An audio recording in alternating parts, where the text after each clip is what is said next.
Mengapa seorang raja yang dikenal tenang seperti air bisa mengguncang seluruh Tatar Sunda hanya dengan satu keputusan? Pertanyaan itu membayang seperti kabut di atas sungai Citandui ketika nama Jagatnatha, Prabu Limbur Kancana, membelah sejarah Galuh pada akhir abad ke-9.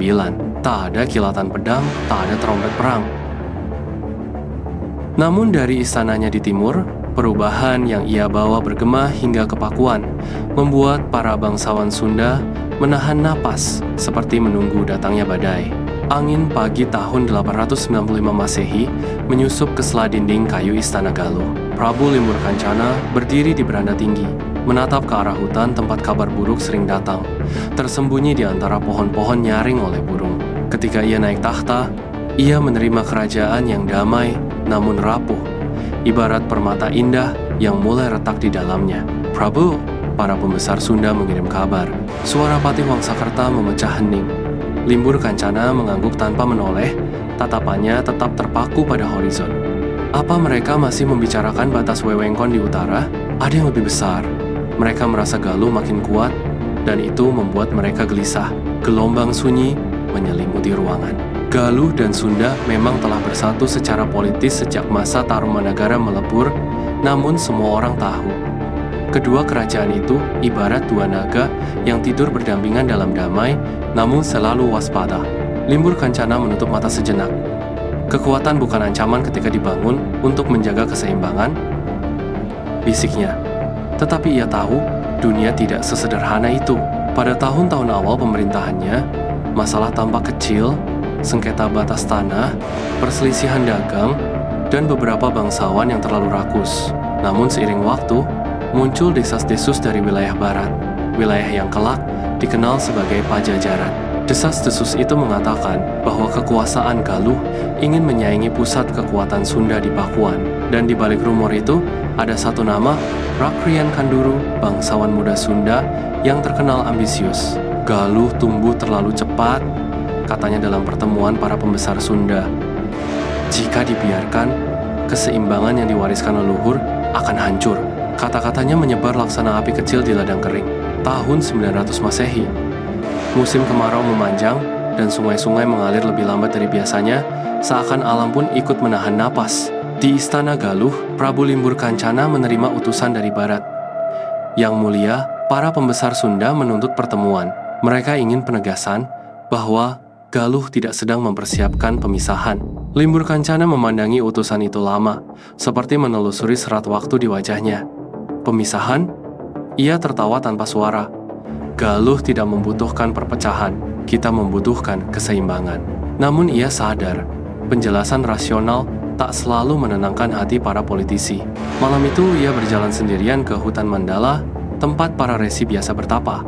Di sanalah ia bertemu Resi Ganapatran, orang bijak yang menjadi gurunya sejak kecil. "Guru," ucapnya pelan, "mengapa orang takut pada bayangan mereka sendiri?" Sang Resi tersenyum samar. Karena bayangan mengikuti, bahkan ketika cahaya berubah, Raja tidak memerangi bayangan. Ia hanya memastikan cahaya tidak padam. Lalu apa yang harus kulakukan? Jaga keseimbangan. Tapi ingat, keseimbangan kadang menuntut pengorbanan. Limbur Kancana merasa ada sesuatu yang lebih gelap tersembunyi di balik kata-kata itu. Pertemuan besar berlangsung di Lewu Sancang, wilayah netral. Dari Galuh hadir Limbur Kancana sendiri, ditemani para bangsawan senior. Dari Sunda hadir Rakrian Kanduru, dan dua pejabat tinggi lainnya. Suasana seperti dua awan badai saling mendekat. Kanduru membuka dengan nada menusuk, "Prabu Limbur Kancana, mengapa Galuh memperluas pasukan tanpa berkonsultasi dengan Sunda? Itu hak kami sebagai kerajaan," jawab Limbur tenang. Dan itu dilakukan untuk menjaga keamanan wilayah timur dari gangguan perbatasan. Namun pasukan yang terlalu besar dapat menjadi ancaman. Limbur Kancana menatapnya dengan mata yang tenang namun tajam. Hanya bagi mereka yang menyimpan ketakutan. Kata-kata itu membuat beberapa bangsawan Sunda berubah wajah. Suasana tegang. Udara seperti membeku. Namun pertemuan itu berakhir tanpa peperangan, justru dengan perjanjian rapuh yang tergantung pada kepercayaan yang semakin menipis. Tahun-tahun berlalu, Galuh berkembang dalam perdagangan, membuka jalur baru ke timur dan selatan. Rakyat makmur, petani panen dengan hasil berlimpah. Tetapi, seperti bayangan yang tak pernah pergi, Kecurigaan dari Sunda tetap mengekor. Pada 900 Masehi, seorang mata-mata tertangkap di dekat gudang deposito kerajaan Galuh. Ia berasal dari barat. Di ruang singgasana, mata-mata itu gemetar. Aku diperintah mengamati, mengukur kekuatan pasukan Galuh. Siapa yang memerintahmu? Tanya Prabu Limbur Kancana. Rakrian, Kanduru. Nama itu sekali lagi menjadi duri di antara kedua wilayah. Patih Wangsakerta mengepalkan tangan. Yang mulia, ini sudah melewati batas. Kita harus memberi pelajaran kepada mereka. Namun Prabu Limbur Kancana hanya menggeleng pelan. Jika api dibalas dengan api, hutan akan habis. Ia memutuskan melepaskan mata-mata itu sebuah langkah diplomatis yang membingungkan semua orang, bahkan sebagian bangsawannya sendiri. Tetapi dalam hati sang raja muncul kekhawatiran. Bukan terhadap perang, tetapi terhadap benih perpecahan di antara rakyatnya jika konflik ini dibiarkan membesar.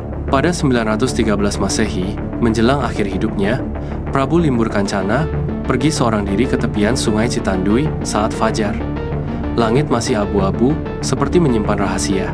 Ia merasakan keheningan yang berbeda, keheningan yang tidak datang dari dunia luar, melainkan dari dalam dirinya sendiri. Resi Ganapatran muncul dari balik kabut, seolah telah menunggu. Waktumu hampir habis, Limbur. Aku tahu, balasnya lembut. Tapi, keseimbangan itu, apakah benar sudah kuraih? Sang resi tidak menjawab langsung. Keseimbangan bukan warisan yang abadi. Ia hanya bisa dijaga sementara, lalu dunia akan menciptakan ulang dirinya. Dan Galuh serta Sunda, saat engkau tiada, akan ada raja-raja yang membawa terang dan gelap. Tapi ingat, sejarah bergerak dalam lingkaran. Apa yang kau jaga hari ini akan meninggalkan gema untuk mereka. Limbur Kancana menatap aliran sungai. Air itu mengalir pelan, membawa dedaunan, membawa waktu. Guru, katanya lirih, kau pernah berkata keseimbangan menuntut pengorbanan. Apa pengorbananku?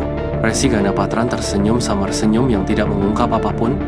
Sang waktu yang akan menjawab, tidak semua pengorbanan disaksikan manusia. Saat kabut menebal, sosok sang resi seakan menghilang.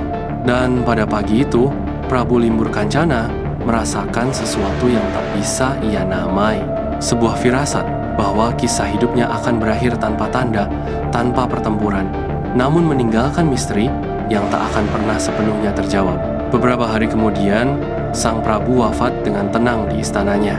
Tidak ada luka, tidak ada sakit panjang, hanya keheningan yang dalam.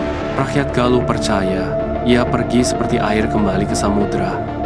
Tanpa suara, tetapi meninggalkan riak panjang. Namun sebagian orang bersumpah bahwa pada malam sebelum kepergiannya, mereka melihat cahaya aneh menyinari hutan Mandala sekejap, lalu hilang. Dan hingga kini, satu pertanyaan tetap menggema. Apakah Prabu Limbur Kancana sekadar menjaga keseimbangan? Ataukah ia mengorbankan sesuatu yang tak pernah diketahui manusia?